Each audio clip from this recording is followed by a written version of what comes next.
In this video we're going to be looking at potting doubles.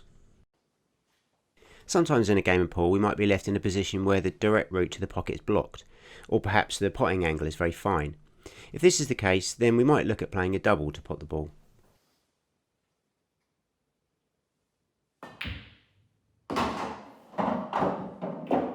The first thing we need to consider when potting a double is the angle that the ball comes out of the cushion. If we ignore any side spin, then there are two main things that affect this: the rubber in the cushions and the pace of the ball. On a perfect table, the angle a ball comes out of the cushion will be exactly opposite to the angle that it comes in. If the rubber in the cushions is brand new and very springy, then the ball might come out at a slightly wider angle. If the cushions have not been replaced for some time and the rubber has lost some of its bounce, then the ball may come out at a slightly narrower angle. The same thing can be true with the pace of the ball. If the ball is played softly into the cushion, then the ball may come out at a slightly wider angle. If the ball is played hard, then it pushes further into the rubber and it may come out at a narrower angle. Unfortunately, all tables are different, but hopefully by the time you have to play a double in a match, you've taken note of the responsiveness of the cushions during the game and allow for it accordingly. This table is fairly new and the balls come out at a fairly true angle.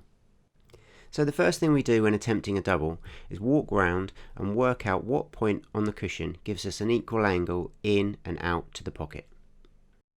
A common mistake with this is to pick the point on the cushion halfway between the object ball and the pocket.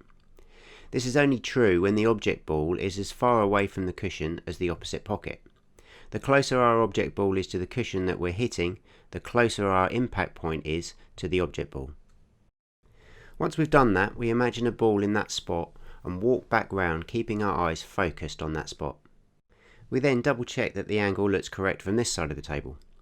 Once we're happy with that, then we need to look at how to get the object ball to hit the cushion at that point. In this example, by hitting the red in a dead straight line, the red will contact the cushion at the desired point and then into the opposite middle. So what about when the straight line from the cue ball to the object ball doesn't give us the required angle and we need to adjust our aim?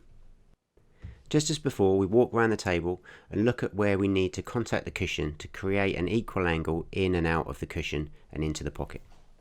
We then walk back round, keeping focused on that point. We then draw a line back from that point through the object ball to give us a position for our ghost ball. We then line up our shot to the ghost ball and execute the shot as normal.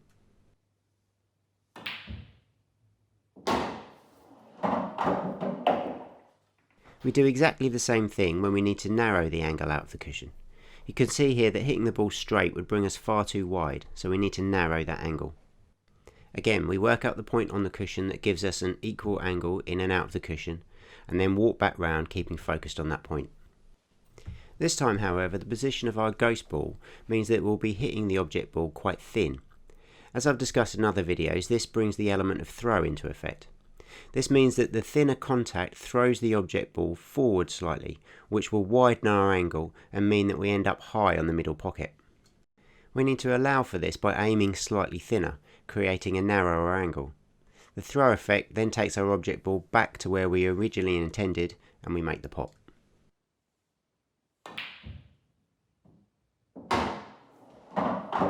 This type of double is referred to as a cross double, because the path of the cue ball after impact crosses the path of the object ball as it comes back off the cushion. Because these paths cross, we need to be aware of this to ensure that the two balls don't collide. In this example we're fine because the red is a fair distance from the cushion. The white has already travelled up the table well before the red bounces back off the cushion, and there's no danger of collision. However, the closer the object ball is to the cushion, the more of a danger this becomes. This is because the object ball is quickly coming back towards the white ball before it's had a chance to get out of the way. With a few inches from the cushion, you might be able to use some screw back or maybe some top spin to get the white ball out of the way.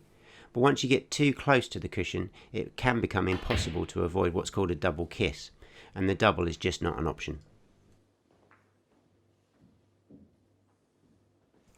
Doubles can be very useful shots in the game of pool, but because of the variables involved, they should always be considered as fairly risky shots. Make sure you're familiar with the cushions on the table and take time to carefully work out your angles before attempting them. As with everything, lots of practice will help develop a natural understanding of the angles, and also help you notice when a double becomes impossible because of the double kiss.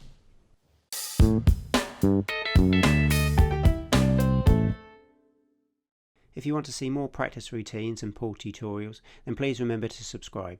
And if you're interested in any of the equipment I use in this video, then there are links in the description below.